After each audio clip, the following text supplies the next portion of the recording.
Hello साथियों, कैसे आप सभी। आज हम स्टार्ट करने वाले हैं पेनक्रियाज का पार्ट 2 लेक्चर। यानी पार्ट 1 लेक्चर में हमने थोड़ा सा उसको वहाँ पर रोक दिया था। लगभग 8 मिनट के बाद में वो वीडियो बंद हो गया था, क्योंकि हम उसके अंदर कुछ ऐसी मिस्टेक हो गई कि हम उसको आगे कंडक्ट कर ही नहीं पाए। इस वजह से मैं पेनक्रियाज के इस टॉपिक को कंप्लीट करने के लिए इसका एक पार्ट 2 लेक्चर लेकर के आया हूँ।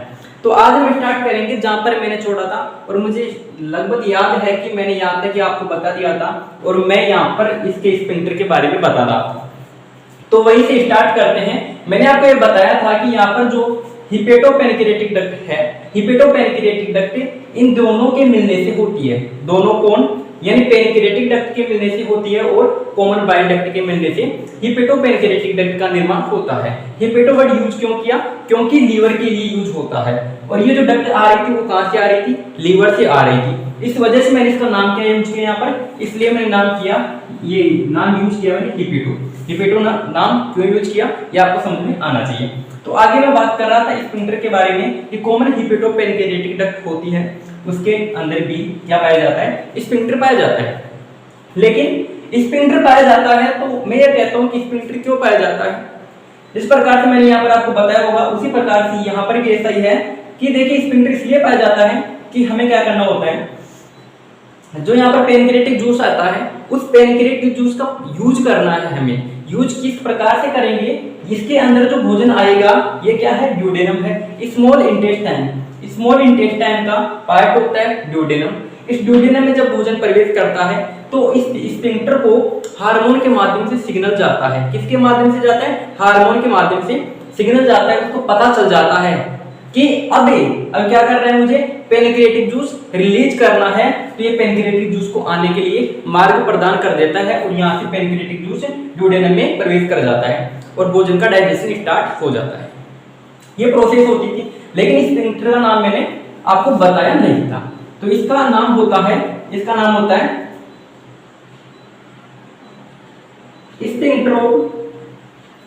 स्पिंट्रोपोडाई।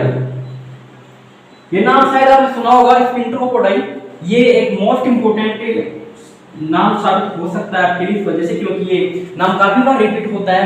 स्पिंट्रोपोडाई, ओडाई का नाम डेफिनेटली आपने सुना होगा, ठीक है। अगर नहीं सुना है तो कोई बात नहीं, आगे भी ये काफी बार यूज हो सकता है। तो स्पिंट्रोपोडाई के बारे में बात कर रहा था, ठीक है। तो स्पिंट्रोपोडाई कहां पर पाया जाता है? कॉमन हिपेटोपेनक्रियाटिक डक्ट होती है, वहां पर एक स्पिंक्टर पाया जाता है जिसे हम नाम देते हैं स्पिंट्रोपोडाई। अब यहाँ पर मैंने पेनक्रियाटिक जूस की बात की थी, क्योंकि मैं बाइल जूस के बारे में बात किया, लेकिन बाइल जूस के बारे में मैं पहले ही बता चुका हूँ आपको। लीवर वाले सेशन में मैंने आपको सब कुछ बता दिया है। अब मैं किसके बारे में बात करूंगा? पेनक्रियाटिक जूस के बारे में, क्योंकि पेनक्रियाटिक जूस अगर मैंने यहाँ पर नाम लिया तो उसको जाना महत्वपूर्ण होता है। इस वजह से मैं आपको बताता हूँ कि पेनक्रियाटिक जूस के बारे में, शायद आपको विजिबल हो रहा होगा। यहाँ पर मैं बात कर रहा हूँ पेनक्रियाटिक जूस के बारे में। पेनक्रियाटिक जूस के बारे में बात कर रहा हूँ कि ये पेनक्रियाटिक जूस का इसका जो नेचर होता है वो किस प्रकार से होता है, इसका जो पीएच होता है वो क्या होता है, इसका नेचर कैसा होता है। तो इसका जो पीएच होता है वो एल्केलाइन होता है। एल्केलाइन का मतलब क्षारीय होता है। इसका पेनक्रियाटिक जूस का जो पीएच होता है वो क्षारीय होता है। दूसरी बात पेनक्रियाटिक जूस के बारे में, इसे हम कहते हैं, ये पहला तो पॉइंट हो गया इसका, और इसे हम कहते हैं complete digestive juice. Complete digestive juice मैंने इसको नाम दिया है। अब आपका एक क्वेश्चन होना चाहिए कि मैंने इसको कंप्लीट डाइजेस्टिव जूस नाम क्यों दिया है। इसको मैंने कंप्लीट डाइजेस्टिव जूस नाम क्यों दिया है? क्योंकि इस वजह से दिया है, क्योंकि देखिए अगर मैं इसको कंप्लीट डाइजेस्टिव जूस नाम दे रहा हूँ तो इसके पीछे बहुत बड़ी वजह हो सकती है, क्योंकि मैंने इसको कंप्लीट नाम दे रहा हूँ। क्योंकि मैं देखो इंटेस्टाइनल जूस की बात करता हूँ, तो जिस प्रकार से पेनक्रियाटिक जूस में जिन कंपोनेंट को डाइजेस्ट करने के एंजाइम प्रेजेंट होते हैं, उसी प्रकार से इंटेस्टाइनल जूस के अंदर भी उन कंपोनेंट को डाइजेस्ट करने के एंजाइम उसके अंदर मौजूद होते हैं जो पेनक्रियाटिक जूस के अंदर होते हैं। मेरी बातें आपको डिफिकल्ट लग सकती है, लेकिन फिर से समझिए बात को। मैं कह रहा हूं कि पेनक्रियाटिक जूस के अंदर जो एंजाइम होंगे वो सभी एंजाइम किसी न किसी कंपोनेंट को क्या करेंगे? डाइजेस्ट करेंगे। और मैं कहता हूं कि इसके अंदर जो एंजाइम है वो कार्बोहाइड्रेट को डाइजेस्ट कर सकते हैं, प्रोटीन को भी डाइजेस्ट कर सकते हैं, न्यूक्लिक एसिड को भी डाइजेस्ट कर सकते हैं, और इसके अलावा मैंने छोड़ा है लिपिड को या फिर फैट को भी डाइजेस्ट कर सकते हैं। और वो सभी एंजाइम उसी प्रकार की जो एंजाइम है जो उन्हें डाइजेस्ट कर सकते हैं वो इंटेस्टाइनल जूस में भी पाया जाता है। लेकिन मैंने पेनक्रियाटिक जूस को नाम दिया है कंप्लीट डाइजेस्टिव जूस। तो ये जानना महत्वपूर्ण है कि मैंने इसको कंप्लीट डाइजेस्टिव जूस नाम क्यों दिया है। मैंने इंटेस्टाइनल जूस को कंप्लीट डाइजेस्टिव जूस नाम क्यों नहीं दिया, क्योंकि इस वजह से इसको नाम दिया गया है क्योंकि ये जो जूस होता है पेनक्रियाटिक जूस, जब तक ये फूड पर एक्ट नहीं करेगा, यानी जब तक ये भोजन पर कार्य नहीं करेगा, समझ रहे हो मेरी बात में क्या कह रहा हूं, मैं कह रहा हूं कि जब तक ये भोजन पर कार्य नहीं करेगा तब तक इंटेस्टाइनल जूस उस भोजन को डाइजेस्ट नहीं कर सकता, तब तक वो क्या नहीं कर सकता, उसको डाइजेस्ट नहीं कर सकता। अगर वो डाइजेस्ट नहीं कर सकता, जब तक ये उस पर काम नहीं करेगा तब तक वो उसको डाइजेस्ट नहीं कर सकता। तो कंप्लीट डाइजेस्टिव जूस इसलिए उसको नाम दिया गया कि कंप्लीट डाइजेस्टिव जूस, कि इसके अंदर एंजाइम तो है ही है, और जब तक ये उस पर काम नहीं करेगा तब तक इंटेस्टाइनल जूस भी उसका कुछ नहीं कर सकता, मतलब डाइजेस्ट नहीं कर सकता। तो डाइजेशन में मेन रोल किसका हुआ, पेनक्रियाटिक जूस का हुआ, और पेनक्रियाटिक जूस का हुआ इस वजह से मैंने इसको क्या नाम दिया है, मैंने इसको नाम दिया है कंप्लीट डाइजेस्टिव जूस। बोलो समझ में आएंगे, क्लियर, यहां तक समझ आया। अब आगे हम बात करने वाले हैं कि जो हमने यहाँ पर पढ़ा है पेनक्रियाज, ये पेनक्रियाज ग्लैंड है, ग्रंथि है, इसके अंदर दो पार्ट पाए जाते हैं, एक्सोक्राइन होती है, एंडोक्राइन। यानी कुल मिलाकर बात ये होती है कि मैं पेनक्रियाटिक जो ग्लैंड होती है उसको मैं नाम देता हूं हेटेरोक्राइन ग्लैंड।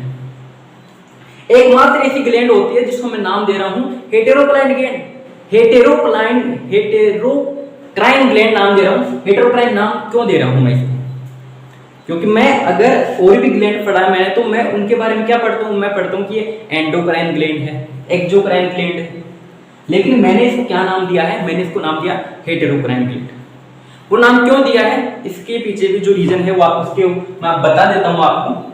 तो अब स्टार्ट करने वाले हैं इसके एक बहुत इंपॉर्टेंट टॉपिक के बारे में पढ़ना, और वो बहुत इंपॉर्टेंट टॉपिक क्या है, एक्सोक्राइन और एंडोक्राइन पोर्शन होता है इस ग्लैंड के अंदर जिसका नाम है पेनक्रियाज। अब इसके अंदर वो पोर्शन होता है, तो पोर्शन होता क्या है, अब वो पोर्शन जो होता है वो होता क्या है, वो कौन सा पोर्शन होता है, एंडोक्राइन क्या होता है, एक्सोक्राइन क्या होता है, इसके बारे में जानना है होता क्या है। तो पेनक्रियाज के अंदर ये पेनक्रियाज है, तो इस पेनक्रियाज के अंदर एक बार होता है एंडोक्राइन, एक्सोक्राइन भी देते हो, एक्सोक्राइन होता है,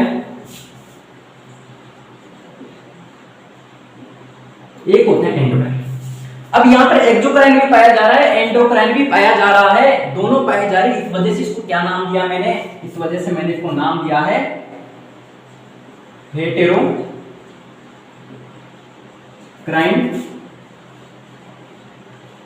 ग्लैंड। बोलो समझ में आएगी, मैंने इन दोनों को मिलाया, इन दोनों को मिलाने की वजह से पेनक्रियाज को क्या नाम दिया, हेटेरोक्राइन ग्लैंड नाम दे दिया, ठीक है। तो ये एंडोक्राइन और एक्सोक्राइन का मतलब होता है, देखिए एंडोक्राइन का मतलब सिंपल ये होता है, एंडोक्राइन का मतलब ये होता है कि ये कैसा होता है, ये कैसा होता है, इसके पास में डक्ट नहीं होती है, इसके पास में डक्ट नहीं होती है, एंडोक्राइन के पास में क्या नहीं होती है, डक्ट नहीं होती है, तो क्या होता है ये डक्टलेस होता है।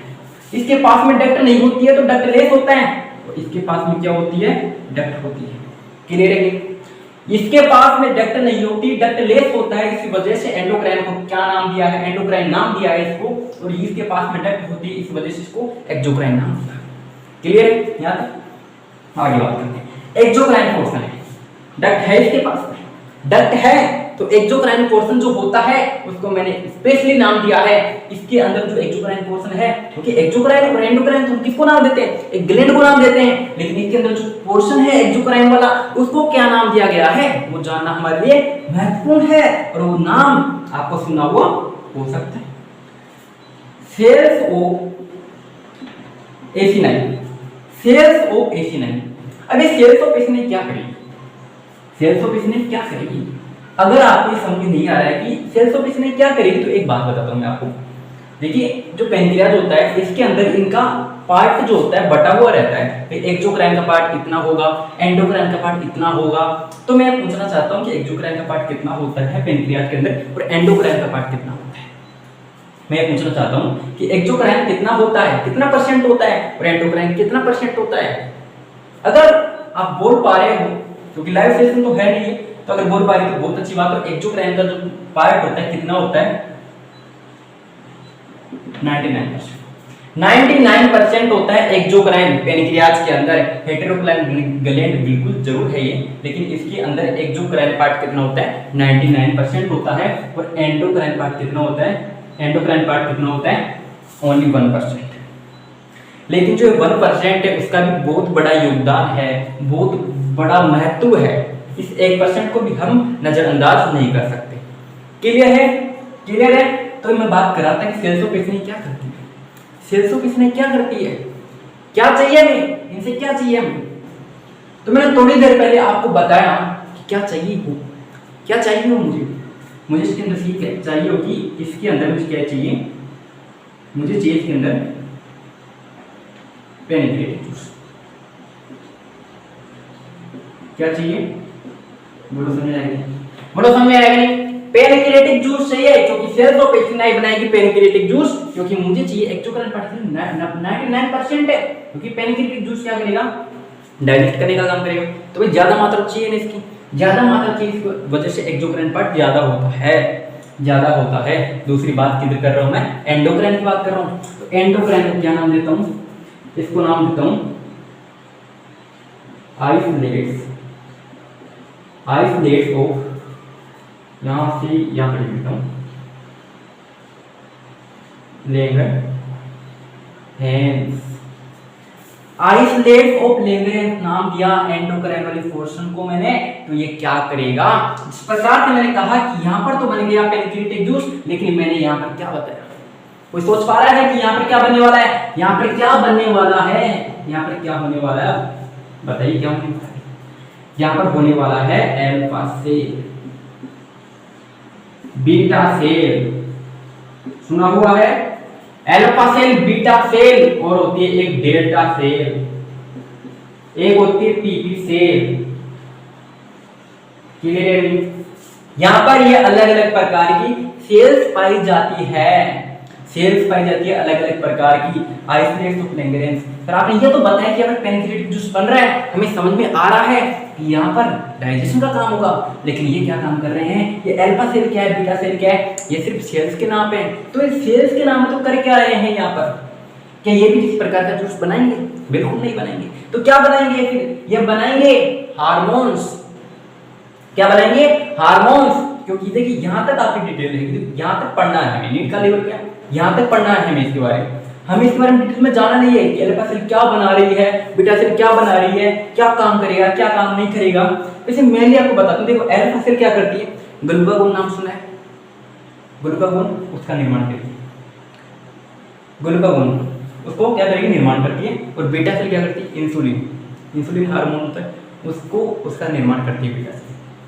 और ये भी डेल्टा सेल है, इसका करती है सोमेटोस्टेनिन का, सोमेटोस्टेटिन,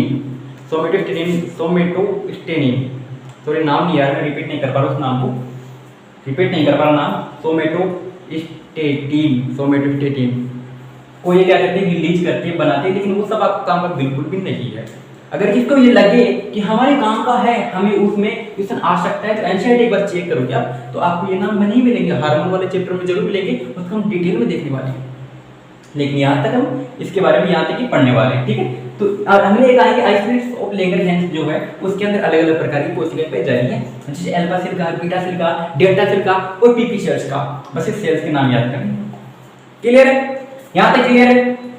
तो हेटेरोक्राइन ग्लैंड क्यों कहा गया है, ये बात समझ में आई कि नहीं, क्यों कहा गया है इसको हेटेरोक्राइन ग्लैंड, क्यों कहा गया है पेनक्रियाज को। अब देखिए इसके बारे में हमने बात कर ली, पेनक्रियाज के बारे में, लेकिन हमने यहाँ पर पेनक्रियाटिक जूस लिखा, अभी भी ऐसा कुछ है कि हमारे पास रह रहा है, मतलब ये कंप्लीट नहीं हुआ है, ये कंप्लीट नहीं हुआ है, क्योंकि इसके अंदर जो हमने कहा कि इसके अंदर एंजाइम पाए जाएंगे। अभी थोड़ी देर पहले हमने ये कहा था कि इसके अंदर एंजाइम पाए जाएंगे। भाई एंजाइम पाए जाएंगे तो कहाँ है एंजाइम, कहाँ है एंजाइम? एंजाइम्स पढ़ना है हमें। क्या पढ़ना है? एंजाइम पढ़ना है। बोलो समझ में आएगा क्या पढ़ना है? एंजाइम पढ़ना है। ठीक है, पढ़ लेते हैं एंजाइम के बारे में। ये पढ़ ही लिया है हमने, पढ़ लिया पेनक्रियाटिक जूस के बारे में। तो हमने कहा, क्या कहा हमने कहा कि इसके अंदर एंजाइम के बारे में कि पेनक्रियाज के अंदर जो एंजाइम्स होते हैं, वो जो पेनक्रियाटिक जूस में एंजाइम होते हैं वो कौन कौन से एंजाइम होते हैं, किस किस प्रकार से वो भोजन को डाइजेस्ट करने का काम करते हैं। सबसे पहले मैं ये बात करूंगा जो पेनक्रियाटिक जूस होता है उसमें कार्बोहाइड्रेट को डाइजेस्ट करने वाले एंजाइम कौन से होते हैं। सबसे पहले मैं बात करूंगा किसकी? कार्बोहाइड्रेट की।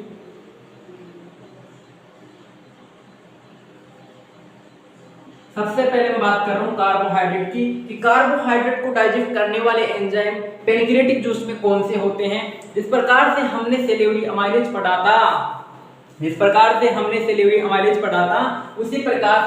प्रकार से पेनक्रियाज के अंदर होता है पेनक्रियाटिक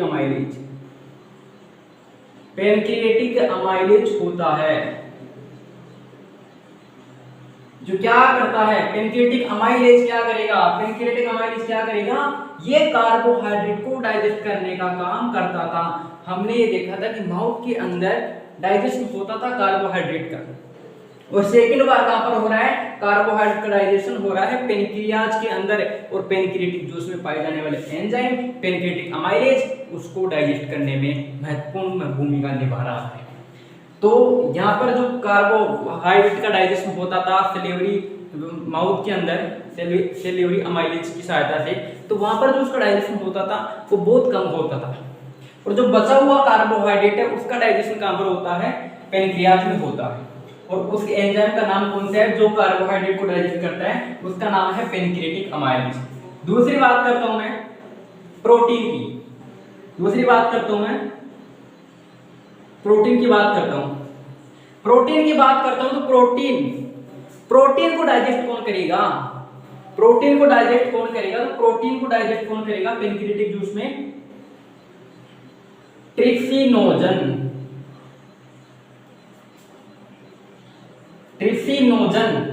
और एक होता है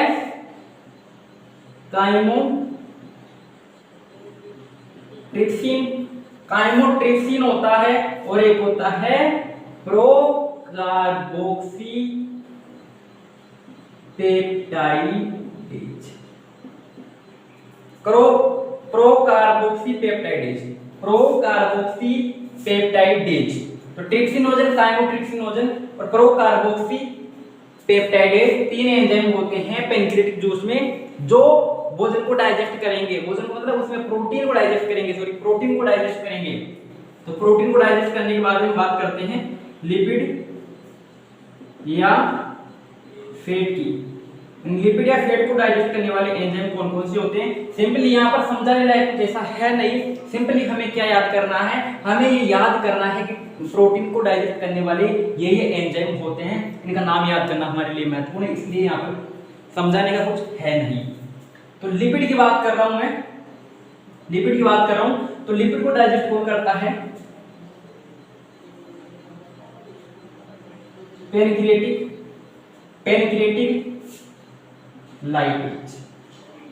पेनक्रियाटिक लाइपेज होता है जो लिपिड या फैट को डाइजेस्ट करने का काम करता है। फैट या लिपिड को डाइजेस्ट करता है पेनक्रियाटिक लाइपेज। ये सिंपली याद करने हैं, ये एंजाइम क्या करने हैं? याद करने हैं। और फोर्थ बात करता हूं मैं न्यूक्लिक एसिड की बात करता हूं। तो न्यूक्लिक एसिड को डाइजेस्ट करने वाले एंजाइम का क्या नाम होता है? उसका नाम होता है न्यूक्लिएजेज एंजाइम होते हैं जो न्यूक्लिक एसिड को डाइजेस्ट करते हैं। अब देखो यहां समझ में आता है कि कार्बोहाइड्रेट, प्रोटीन, लिपिड, लेकिन भाई यहाँ पर जो न्यूक्लिक एसिड में लिखा है वो कहां से आ रहा है? न्यूक्लिक एसिड कहां से आ रहा है? देखिए हमने कोई भी हमने ऐसा कोई भी लिविंग पार्ट खाया, प्लांट का लिविंग पार्ट खाया, उसमें क्या होती है? कोशिकाएं होती है। अगर उसके अंदर कोशिकाएं हैं तो उन कोशिकाओं में क्या होता है? न्यूक्लिक एसिड होता है। तो उस न्यूक्लिक एसिड को जैसे डीएनए आरएनए होता है, डीएनए या आरएनए, ये डीएनए आरएनए होता है, इसे न्यूक्लिक एसिड कहता हूं। न्यूक्लिक एसिड को डाइजेस्ट कौन करेंगे? न्यूक्लिएजेज एंजाइम होते हैं जो न्यूक्लिक एसिड को डाइजेस्ट करने का काम करते हैं। इसी के साथ में, इन एंजाइमों के साथ में हमने हमारा टॉपिक कंप्लीट कर लिया है पेनक्रियाज। पेनक्रियाज हमने पूरा टॉपिक कंप्लीट कर लिया है। 2 लेक्चर्स हुए, एक पार्ट 1 है, एक पार्ट 2 है। तो सिर्फ आज के लिए इतना ही, मिलते हैं अगले लेक्चर में। Thank you.